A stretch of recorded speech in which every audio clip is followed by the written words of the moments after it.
अल्लाहुम्मा या नूर लकल हम्दु सरमदा सल्ले अला नूर कल मनीर आलिही अबदा या नूरन नूर व या नूरन क़ब्ल कुल्ले नूर व या नूरन बाद कुल्ले नूर व या नूरन फी कुल्ले नूर व या नूरन फौक कुल्ले नूर लकन नूर व बेकन नूर व मिनकन नूर व इलैकन नूर व अंतन नूर सल्ले अला नूर कलन नूर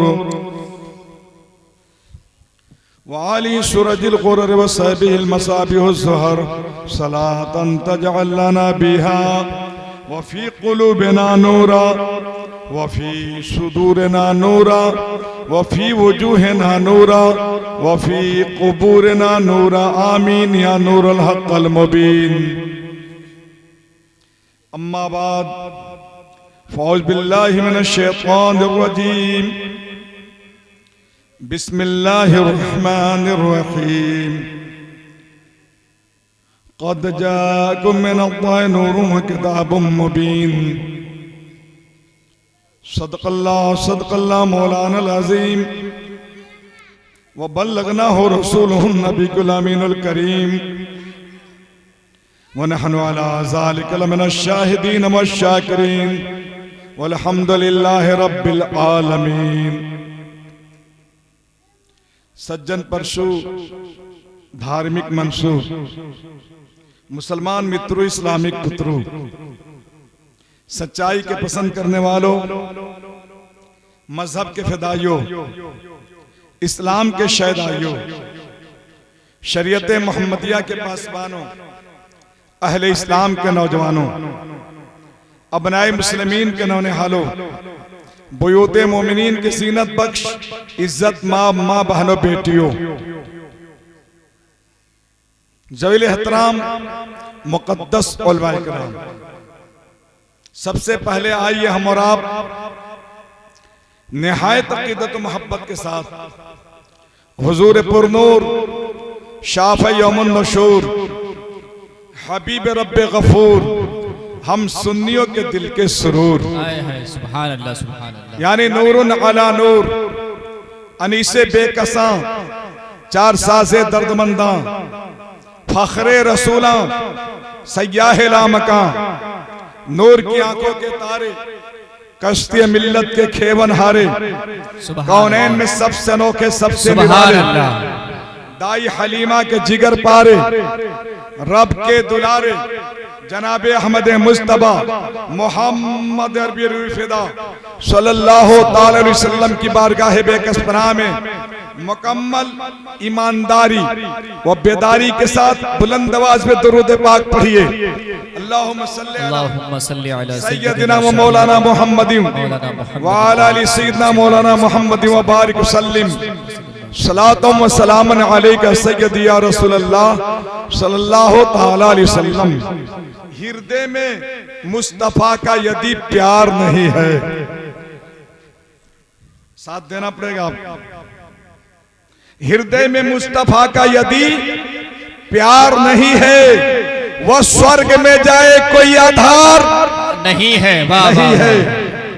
हृदय में मुस्तफा का यदि प्यार नहीं है वह स्वर्ग में जाए कोई आधार नहीं है कर्मशील और दयावान नबी जी है, कर्मशील और दयावान नबी जी किस उम्मती पे आपका उपकार, बोलिए किस उम्मती पे आपका उपकार नहीं है।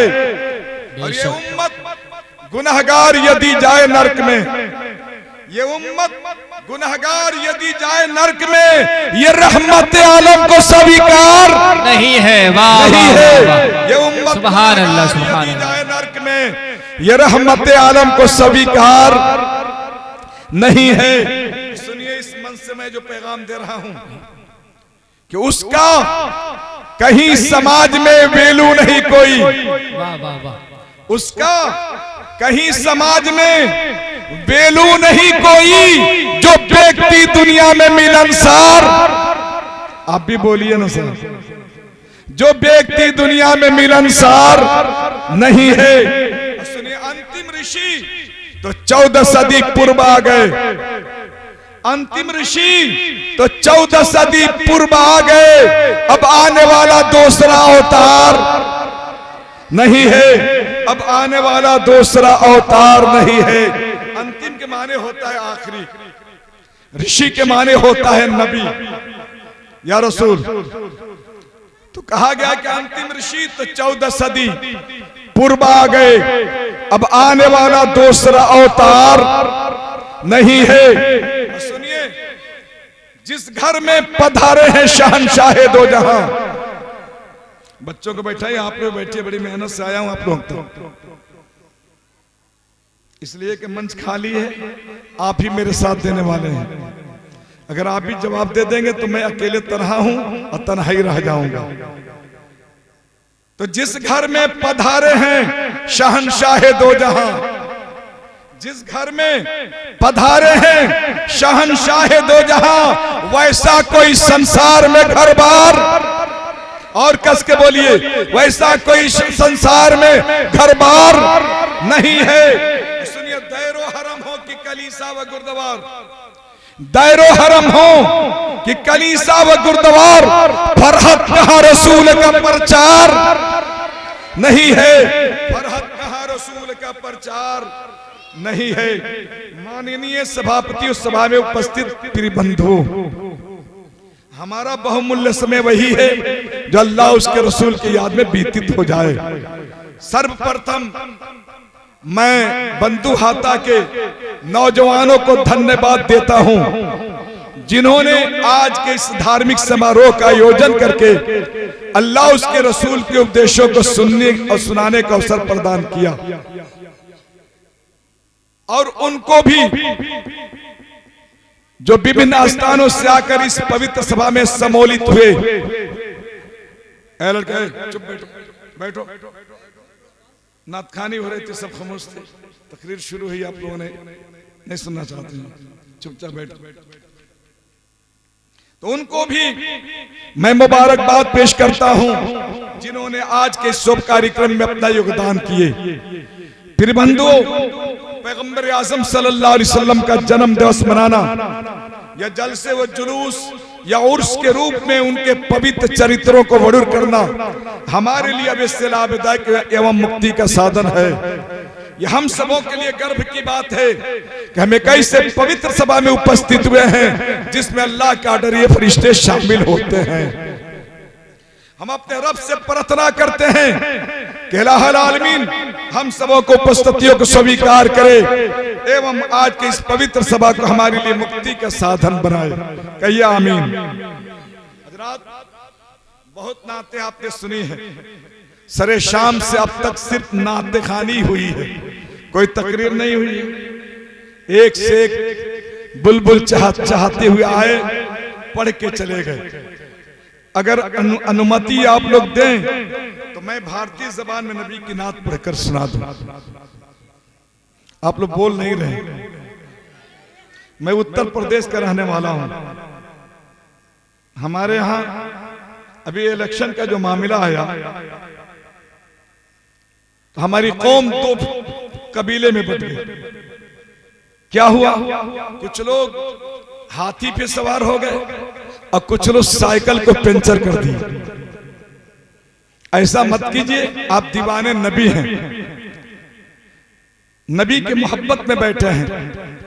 बेशक खलीलुल्लाह कादरी ये कहना चाहता है कि आज ये दीवाने मुस्तफा नबी के महफिल में आए हैं ये कहते हुए कि हमने घर किया है परवरदिगार के हवाले, दिल करेंगे अहमद मुख्तार के हवाले। रोज जागते हैं अपने आप के लिए, आज जागेंगे रसूल पाक के लिए। और मैं मजमा देखकर नहीं बोलूंगा, मुझे मालूम है कि कितनी तादाद में हैं आप, इससे मैं बहस नहीं। मैं कहना चाहता हूं कि खलीलुल्लाह कादरी को 22,000 का लश्कर जर्रार नहीं चाहिए, 72 हुसैनी जानिसार चाहिए। तो अगर अनुमति है तो मैं पढ़ के सुना दूं। बोलिए एकजुट होकर सुनिए। कुटी कुटी पर नामिनत मुस्तक शकल पर जा जन्म है दीन बंधु दयान दी अभिनंदनम सुस्वागतम जन्म तिथि 12 रबीउल अव्वलम शुभ मंगलम प्रतिभाद्भुत अलौकिक प्रतिमाति सुंदरम तीरथ रूपम स्वर्गसम मक्का नगर अति पावनम पुण्य बंधु सुस्वाप्तम अरुवतु जीवति जन्मस्थलम नीति सजुग धर्म रक्षक न्यायवर्धक सत्यम चक्रवर्ती कर्म योगी युग पुरुष अभिनंदनम आमिनाति पावनी जननी सौभाग्यम पितृ अब्दुल्ला प्रतापी गुणी मोहमापाद्यम श्रीस्तम सुरुच्वतम गुरुवतम प्रजादनम पुरुषतम महानतम मनोहरम अति सुंदरम। अच्छा ये बता लो कुछ बुझाई लगता इसको और हल्का कर दे, आसान लफ्जों में कर दे तो सुनिए। का ईश्वर ने कुरान में तुम दयालु संसारम, वेदों ने कीर कहा और समुद्रादुत अराबम कि दान दया व शिक्षा का मानव को उपदेश दिया, एक ईश्वर का पूजा का दुनिया को संदेश दिया कि जुल्म की अर्थी उठाई, पाप को अग्नि लगाई, ज्ञान की ज्योति जलाई, प्यार की दुनिया बसाई, है मोहम्मद इज्जुतम, है मोहम्मद इज्जुतम, कन्या का उद मिटाया, विधवा का भाग जगाया, बेटी का हक दिलाया, नारी का मान बढ़ाया, गाया गीत पुराणों ने, कल की और मोहम्मद की उपनिषदों ने गान किया, अल्लाह और रसूल मोहम्मद की कबीर और तुलसी नान सबने ही प्रशंसा की, सारे धर्म के भक्तों ने आपकी अनुशंसा की। श्रीस्तम सुरुच्वतम गुरुवतम प्रजादनम पुरुषतम महानतम मनोहरम अति सुंदरम। आप ये मत सोचिए कि ये किस भाषा में ये बोल रहे हैं। आप सोच रहे होंगे क्या हमारे नबी इस भाषा को समझते हैं? किसी के सामने अगर उसकी तारीफ की जाए, अगर वो न समझे जरा तो ही बंगाल के बंगाली का हाल हो जाएगा। मैं आपको एक बात बताना चाहता हूं, कुछ लोग सोचते हैं क्या संस्कृत में भी नबी की नात पढ़ी जा सकती है? मैं कहता हूं कि मेरे नबी की नात हर जबान में पढ़ी जा सकती है। अल्हम्दुलिल्लाह जब मैं मदीना शरीफ गया था, बड़ी खुशी हासिल हुई मिलकर हजरत अल्लामा मौलाना कुमैल अख्तर नुमानी साहब से। बड़ा अच्छा इमाम आप लोगों ने पाया है, इखलाक के धनी है ये, अल्लाह इन्हें सलामत रखे, कहिए आमीन। मैं मदीना शरीफ गया था, रोज़े रसूलुल्लाह के सामने खड़ा होकर नबी की बारगाह में सलाम पेश कर रहा था, फरियाद कर रहा था, तो मैंने देखा कि एक बंगाल का रहने वाला बंगाली वो अपनी जबान में नबी की बारगाह में फरियाद पेश कर रहा है। नेपाल का रहने वाला नेपाली अपनी जबान में नबी की बारगाह में फरियाद पेश कर रहा है। चाइना का रहने वाला चाइनीज अपनी जबान में नबी की बारगाह में फरियाद पेश कर रहा है। बरतानिया का रहने वाला बरतानवी अपनी जबान में नबी की बारगाह में फरियाद पेश कर रहा है। अमेरिका का रहने वाला अमेरिकन अपनी जबान में नबी की बारगाह में फरियाद पेश कर रहा है। और आमीना के लाल सबकी जबान को समात फरमा रहा है। अब मैं हक कह सकता हूं, आप कभी मत सोचेंगे कि मेरे रसूल को ये जबान ये भाषा मालूम नहीं। मेरे रसूल को हर जबान मालूम है। जो पैगंबर जो रसूल जानवरों की जबान को समझ सकता है, परिंदों के बोली को समझ सकता है, वह इंसान के बोली को क्यों नहीं समझ सकता? हजरात, हम एक दूसरे के भाषा को समझते नहीं। जब तक समझेंगे नहीं तब तक असलियत को, हकीकत को हम जान नहीं पाएंगे। आज के इस मंच से मैं आपकी बारगाह में वेद पुराण हदीस और कुरान की रोशनी में मैं हाजिर होऊंगा और मैं बताने की कोशिश करूंगा कि सिर्फ इस्लामिक धर्म के किताबों में ही नहीं बल्कि गैर मज़ाहिब के किताबों में भी मेरे नबी का तस्करा मिलता है। हजरात, आपने सुना है कि सबसे पहला इंसान कौन है? पहला बशर कौन है? आदम अलैहिस्सलाम। अल्लाह तबारक ताला ने आदम अलैहिस्सलाम को सबसे पहले कहां भेजा है? तो इसी हिंदुस्तान के सरजमीन श्रीलंका के पहाड़ी सरनदीप पर। ये सब भारत का हिस्सा है साहब। आदम अलैहिस्सलाम श्रीलंका के पहाड़ी सरनदीप पर तशरीफ लाए। और मैं कह दूं, आज जो ये नबी की मिलाद आप करा रहे हैं, नबी की मिलाद हम पढ़ रहे हैं, बहुत सारे लोगों का ये कहना होता है कि नबी की मिलाद ये किसने किया है?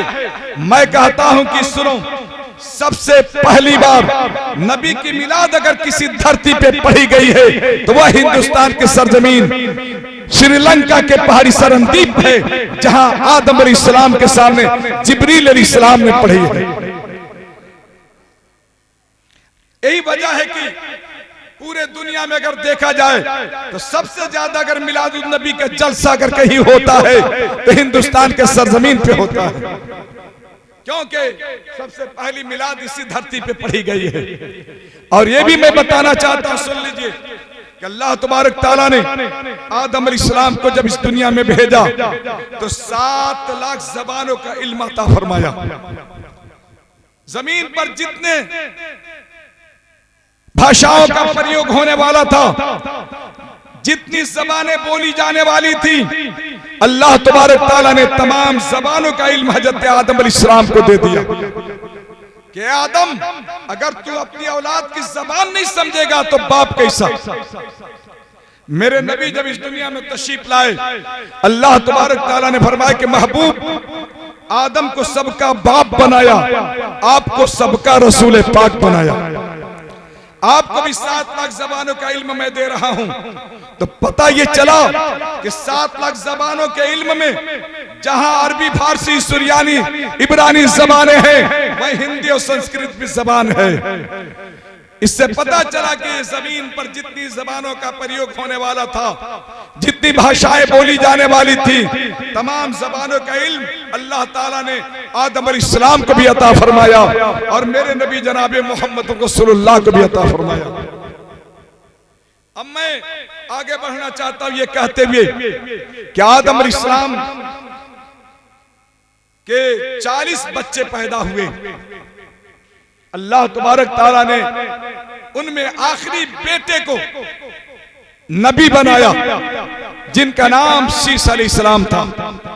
हजरत आदम अलैहिस्सलाम ने फरमाया, बेटे शीस, मैं दुनिया से जाने वाला हूं, तुम्हें मैं खुशखबरी दे रहा हूं कि अल्लाह के आखिरी नबी का मेरी नस्ल में जो आगमन होगा, तशरीफ लाएंगे। बेटा, तुम कभी नामे मोहम्मद को मत भूलना, हर वक्त याद करते रहना। शीस अलैहिस्सलाम ने कहा कि बाबा जान, आपने नामे मोहम्मद को पहले कहां देखा है, कहां पाया है? हजरत आदम अलैहिस्सलाम ने कहा कि जब मेरे जिस्म में रूह डाली गई, मेरी नजर खुली तो मैंने देखा अर्श के पाए पे लिखा हुआ है, एक तरफ लिखा है ला इलाहा इल्लल्लाह, तो दूसरी तरफ लिखा है मोहम्मदुर रसूलुल्लाह। फिर मैंने जब नजर को घुमाया तो मैंने देखा कि जन्नत के दरवाजे पे लिखा है, एक तरफ ला इलाहा इल्लल्लाह, दूसरी तरफ मोहम्मद रसूलुल्लाह। मैं समझ गया ये नाम अल्लाह को बहुत प्यारा है, तभी तो अल्लाह तबारक ताला ने अपने नाम के साथ इस नाम को लगाया है। हजरात, मैं बड़ी तेजी के साथ गुजरना चाहता हूं। आदम अलैहिस्सलाम ने अपने बेटे शीस को कहा, बेटा सुनो, वह नूर जो मेरे पेशानी में चमका, जिस नूर के सदके में मेरी तौबा कबूल हुई, वह नूर तुम्हारे पेशानी में अब चमक रहा है। हजरात, हजरत इब्राहिम खलीलुल्लाह दुनिया में तशरीफ लाए, आग में डाले गए, महीनों दिन तक आग में पड़े रहे, आग उन्हें जला न सकी, बाहर निकले। लोगों ने कहा, ए इब्राहिम खलीलुल्लाह, आप आग में कैसे बच गए? किस तरह बच गए? क्या अपनी जात की वजह से? तो हजरत इब्राहिम अलैहिस्सलाम ने कहा कि मैं अपनी जात की वजह से नहीं बचा हूं, नामे मोहम्मद पाक की वजह से बचा हूं। हजरत इस्माइल ज़बीहुल्लाह की कुर्बानी मशहूर है। क्यों बचे? वो अपनी वजह से नहीं बचे, बल्कि पेशानी इस्माइल में नूरे मोहम्मदी चमक रहा था। इस वजह से अल्लाह तबारक ताला ने इस्माइल को बचा लिया। अगर वो बचते नहीं तो ना जो है मोहम्मद रसूलुल्लाह दुनिया में तशरीफ लाते नहीं। हजरत मूसा पैगंबर दुनिया में तशरीफ लाए, अपनी कौम से फरमाए, मेरी उम्मतियों मैं दुनिया से जाने वाला हूं, अल्लाह के आखिरी नबी का इस दुनिया में आगमन होने वाला है, तशरीफ लाने वाले हैं। लोगों ने कहा कि ये अल्लाह के नबी मूसा अलैहिस्सलाम, लड़के चुप, बात मत करो, एकदम बिल्कुल खामोश रहो। हजरत मूसा अलैहिस्सलाम ने क्या कहा कि ऐ लोगों, ऐ मेरी उम्मतियों, उनके आने का वक्त हो गया है और हमारे जाने का वक्त हो गया है। हमें जाना है, उनको आना है। लोगों ने पूछा ये कौन है? जवाब दिया मूसा अलैहिस्सलाम ने, उनका एक नाम होगा अहमद, दूसरा नाम होगा मोहम्मद। आकाश में बुलाए जाएंगे अहमद के नाम से, जमीन पे छाएंगे मोहम्मद के नाम से। सुभान अल्लाह, सुभान अल्लाह। ईसा अलैहिस्सलाम दुनिया में तशरीफ लाए, अपनी हवारियों को बुलाए और कहा मेरी हवारियों, मैंने तुम्हें क्यों बुलाया है? उनकी हवारियों ने कहा कि मोजज़ा दिखाने के लिए बुलाया है। कहा कि नहीं, मोजज़ा बहुत देखा चुका हूं, अब तुम्हें मैं कुछ बताने के लिए बुलाया हूं। हवारियों ने पूछा कि अल्लाह के नबी ईसा रुहुल्लाह क्या बताना चाहते हैं? कहा कि सुनो, अल्लाह के आखिरी नबी जनाबे मोहम्मद रसूलुल्लाह के आने का वक्त हो गया है, आखिरी पैगंबर का आने का वक्त हो गया है, इसलिए मैं तुम्हें बताना चाहता हूं। कुरान पाक में अल्लाह तबारक ताला ने इरशाद फरमाया, मुबश्शिरम बिरसूली याती मिन बादी इस्मुहु अहमद। हजरत ईसा अलैहिस्सलाम ने कहा कि मैं जिनका खुशखबरी दे रहा हूं उनका नाम अहमद होगा। उम्मत ने आपकी कही, हवारियों ने कहा ए ईसा, आप जिसका खुतबा दे रहे हैं, खुतबा पढ़ रहे हैं, फजीलत में आप बड़े हैं कि फजीलत में वो बड़ा है? हजरत ईसा अलैहिस्सलाम ने कहा मेरे हवारियों, तुम फजीलत की बात करते हो, सुनो, उस रसूल के पाए अक़दस में पहनी जाने वाली जूती अगर ईसा को मिल जाए और उसका तस्मा खोलने को मिल जाए तो मैं अपने मुकद्दर को जो है समझूंगा कि हमें मेराज हो गई। हज़रात गिरामी, मैं कहना ये चाहता हूं, हमारा धर्म हिंदू धर्म के करीब है साहब, और हिंदू धर्म के किताबों के अंदर भी हमारे नबी के आगमन की खबरें दी गई है, भोजपाड़िया की गई है। मैं रहने वाला हूं कुशीनगर का, हमारे यहाँ भी एक धर्मात्मा गुजरे हैं जिनका नाम है गौतम बुद्ध। गया से चलकर कुशीनगर के धरती पे जाने वाला वो गौतम बुद्ध, जिसने अपने धर्म की प्रचार किया, लोगों में खबरें दी, बताया। ऐ लोगों, जगह जगह मुल्कों में जाकर अपने धर्म की प्रचार करने वाला गौतम बुद्ध कैलाश पहाड़ी पे जाते हैं, अपने चेला नंदा को साथ लेके जाते हैं। नंदा से कहा कि नंदा, मैं पहाड़ी पे क्यों आया हूँ, पर्वत पे क्यों आया हूँ, मैं तुम्हें एक राज की बात बताने जा रहा हूँ। नंदा ने कहा महाराज वो राज की बात क्या है? कहा कि सुनो, एक बहुत बड़े बुद्ध का आगमन होने वाला है। तब नंदा ने कहा कि आप बहुत बड़े बुद्ध नहीं, हमने तो अब तक यही समझा था कि आपसे बड़ा कोई बुद्ध नहीं है।